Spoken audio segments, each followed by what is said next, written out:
Life Audio.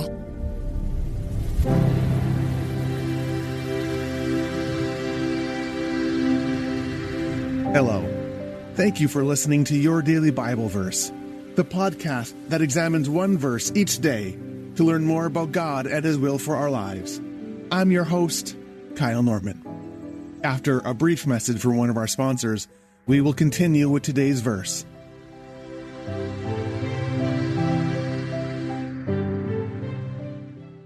Grand Canyon University, a private Christian university in beautiful Phoenix, Arizona, believes that we're endowed by our Creator with certain unalienable rights to life, liberty, and the pursuit of happiness. GCU believes in equal opportunity, and the American dream starts with purpose. GCU equips you to serve others in ways that promote human flourishing and create a ripple effect of transformation for generations to come. By honoring your career calling, you impact your family, your friends, and your community. Change the world for good by putting others before yourself to glorify God. Whether your pursuit involves a bachelor's, master's, or doctoral degree, GCU's online, on-campus, and hybrid learning environments are designed to help you achieve your unique academic, personal, and professional goals. With 350 academic programs as of June 2024, GCU meets you where you are and provides a path to help you fulfill your dreams. The pursuit to serve others is yours. Let it flourish. Find your purpose at Grand Canyon University. Private, Christian, affordable. Visit gcu.edu.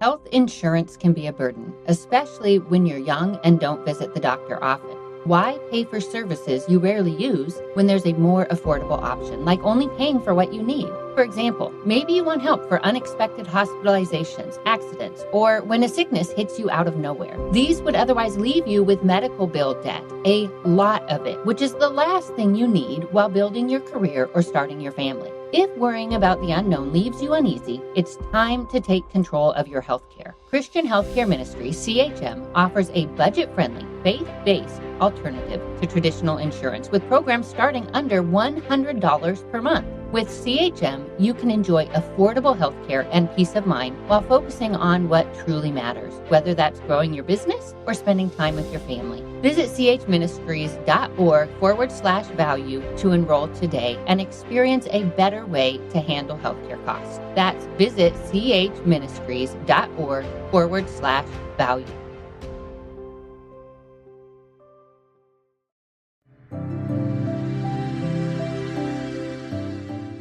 Today's verse can be found in Hebrews chapter 10, verses 22 through 24. Let us draw near to God with a sincere heart. Let us hold unswervingly to the hope we profess. Let us consider how we may spur one another on towards love and good deeds. As a preacher, I'm a big fan of religious puns. You know the kind. The witticisms that are sometimes printed on socks or t-shirts. The kind that elicit groans throughout an entire congregation. I came across one the other day. It was a t-shirt displaying a head of lettuce, carved to look like praying hands. The phrase underneath was, well, you guessed it, let us pray. Have you ever wondered how you can grow your faith? Well, tucked into the book of Hebrews is a wonderful encouragement.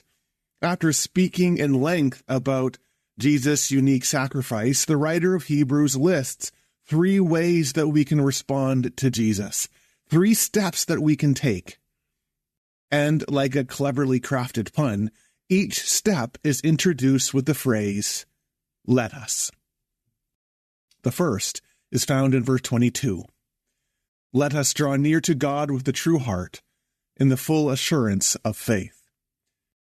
This phrase is a continuation of a larger sentence, one that articulates how Jesus opens the door for us to enter God's holy presence. You see, the book of Hebrews often plays on temple imagery. In the temple, God's Spirit was seen to dwell in the Holy of Holies, a place reserved for the high priest on only one day a year. There was seen to be a separation between God and the people. But with the sacrifice of Jesus, this separation has been destroyed. We are invited to approach God in the most personal of ways. The point being that our faith is always a response to the radical love and invitation experienced in Jesus Christ. Some people fear that God won't receive them. They fear that they've done too much, that they've sinned too many times to warrant God's love. What happens if we approach God on one of our bad days? Worse yet, what happens if we approach God on one of God's bad days? But what Hebrew reminds us of is that we can be confident in approaching God, because Christ has offered for all time a sacrifice for sin. We draw near with a heart in the full assurance of faith, because we can trust that there is nothing in our life that will separate us from the love and forgiveness of God. Our acceptance by God was secured on the cross, and because the cross is a fact of history, our forgiveness is a fact in our lives. Now, with that assurance, the author of Hebrews continues, "Let us hold fast to the confession of hope without wavering." Having grasped the love of Jesus, we now dare to live our lives from that reality. Scholars typically date the book of Hebrews from sometime between 65 AD and 95 AD, which was a time of intense persecution of Christians. So when the author says that we hold to the confession of our hope without wavering, it's not because this confession was never threatened. No, the author is saying that we hold to the hope we profess because life sometimes turns upside down. Life sometimes throws all sorts of wounds and hurts and craziness upon us. But the confession of hope remains. Have you ever experienced that? We hold on to the hope that we profess when our eyes are on a bigger reality. Hebrews 10 verse 23 assures us that the one who promised is faithful. Jesus promises to be with us in the thick of our lives. He promises to never leave us or forsake us, and he even promises that the place of death will be transformed into a place of life. So despite what the world throws at us, we can dare to live from the place of faith, hope, and divine love, because the God we reach out to has promised to be faithful to us always. The Christian life isn't just for ourselves. We don't live our lives in a spiritual silo. We are called into community. And if we have been assured of God's loving forgiveness and grace, and if we dare to live from that truth, we are then also called to encourage others in that way. Hebrews 10 verse 24, that last step says, "Let us consider how we might spur one another towards love and good deeds." Flowing out of the confession of our hope, this daring response of faith during a world that might be harsh at times, we live in such a way that it demands a response from the people around us. We live in a way that others look at our lives and see the light of Christ shining through us.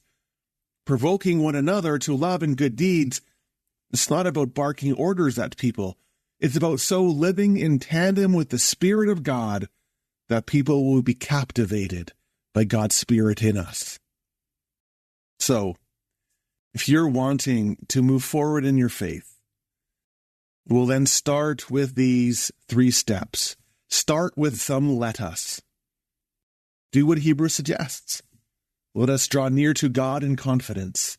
Let us hold to the hope that we profess, and let us spur one another towards love and good deeds.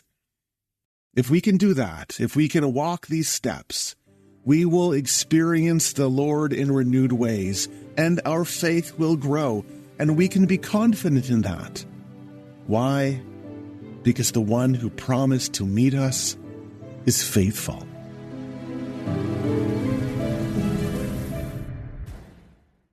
Hey Ted, what do you want to do today? Well, Ashley, I've always got work to do, naps to take, but I have a better idea. How about we invite everyone to listen to the TMUS podcast? I love that idea. Let's do it right now. Hi everyone, we're Ted and Ashley Slater, and we'd love for you to join us as we talk about teamwork in marriage. We share how grace, commitment, and cooperation can help couples live the everyday moments of marriage together. To listen, go to lifeaudio.com and search for Team Us.